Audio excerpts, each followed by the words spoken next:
What's up, Infected, and welcome to the Quarantine. Today I'll be taking a look at a game by the name of the Exceed Fighting System. Now this is the Red Horizon set from Level 99 game. So the Exceed system is a deck-based fighter, similar to something like Guilty Gear, Mortal Kombat, Street Fighter, a fighting video game like you would play in an arcade, but this is a board game deck-based version of that. Now the players are going to wind up using their hand of cards in order to kind of outmaneuver and outsmart their opponent and try to predict what they're doing within the realm of their deck and the specialty that their fighters can do. So let's just head right over to the overview.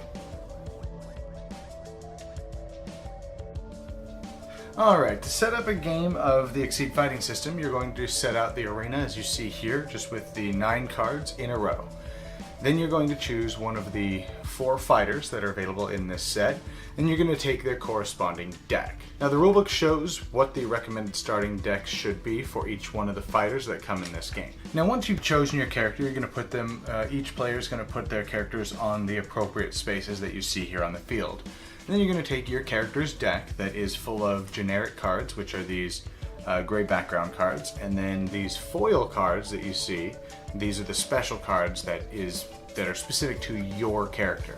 You're going to take this and give it a good shuffle and then draw 5 cards off the top of the deck. Now you're ready to play at this point, and keep in mind each player will be doing this. It should also be noted the player characters have 2 sides. They have their boosted side, which is a foil, and then they have their normal side, which is of course not a foil. So you're going to make sure you put your non-foil side, your standard side, face up. Now in your turn, you're going to perform one of the following actions. You can prepare, which is just to draw a card. You can move, so you can pay 1 force to move 1 space. So if I were to pay 2 force, I would be able to move 2 spaces. Now you can switch sides with opponents, so to go from here to here, you would of course need to pay 2. Because in this game, you cannot land on the same space as your opponent. Now what is force? Force are basically cards you discard from your hands. So in order to go 2 spaces, I would discard these 2 cards and then go boom, boom, move up 2 spaces. Next up, you can boost. Now at the bottom of some of the cards, you see this is reading. It says name a normal attack and strike. The opponent must strike with that card or reveal a hand without it. So I could just play this card. Now you have to pay the number of force equal to the number you see down here in the bottom. So this would cost me nothing. I could just play it, do it, and it happens.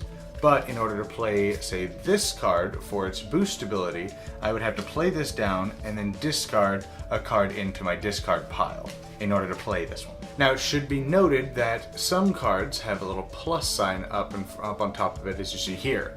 So if this card were here, and I play it as a boost ability, I discard 1 card for its the force ability. This card would stay out on the field until after my next strike, so it allows you to slowly boost up your attacks. But not all boosts affect strikes. Some of them just do other abilities, such as allowing you to draw cards. The next thing you can do is you can effectively cycle your hand, and this is called change cards. So I can discard 3 cards in order to draw 3 new cards. Another thing you can do is you can shuffle your discard pile into your deck.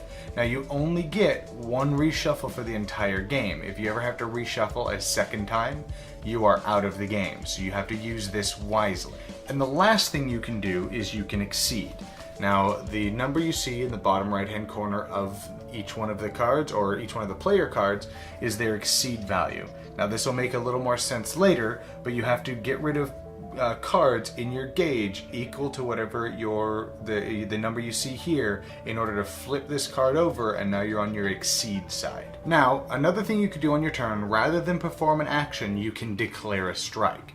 To declare a strike, all you do is declare you are striking your opponent. Then you and your opponent will look through your hands and select one of your cards that you wish to play, such as this, and you're going to place it face down. Your opponent will of course look through their hand, find a card that they want, and also play it face down. You then will reveal it, and then you're going to perform the attacks. So the way you perform an attack is you go off of speed. Whoever has the highest speed is going to go first. Priority goes to the attacker. Then you're going to measure range, and see if you are 1, 2, 3, 4 spaces away, in this case 1 to 4. Then you will perform do the damage to your opponent. Now each player starts with 30 life points. All the while you need to keep in mind there are abilities down here, so if the attack hits, I get to activate this. Now the way attacking works, if I attack my opponent with this card, if they have armor, it soaks up damage, so if I do 4, my opponent has 2 armor, I would only do 2 damage. Then you look at guard. After you've soaked any damage with armor, if I've done more damage than my opponent has guard, they do not get to activate their card. They are stun locked essentially in terms of a fighting game.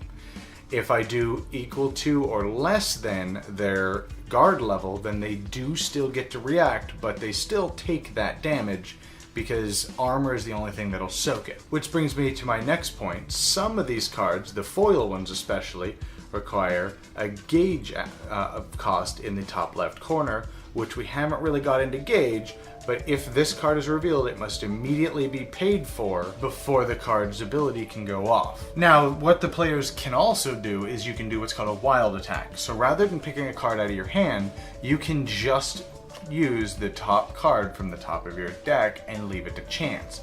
Flip it over, and then you would compare the attacks just as normal. Now, after the attacks have resolved, and each player has had a chance or have been stunned before they're able to activate their ability, whoever hit their ability would place their cards sideways next to their deck, and this goes into their gauge meter.